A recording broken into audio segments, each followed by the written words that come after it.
is Siddhi. I am from 6th standard. Today I am going to sing Sankatahara Stotram.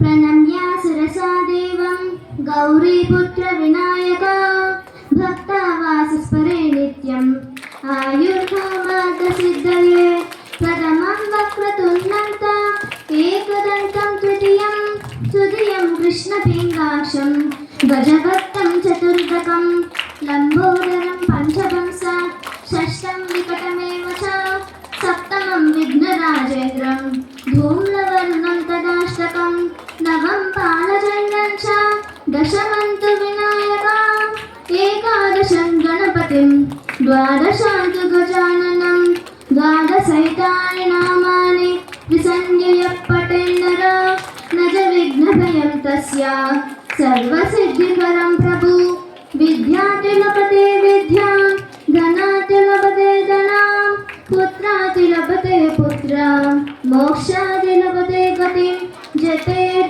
Ganapati Sutram Sadmisai Phala Samvatsarena Siddhim cha labate Natra Sanshaya Ashtobhya Brahmane Bachantu Likitvayam Samarpaye Vidya Bhaveshasya Ganeshasya Prasadata Dhanyavadalu.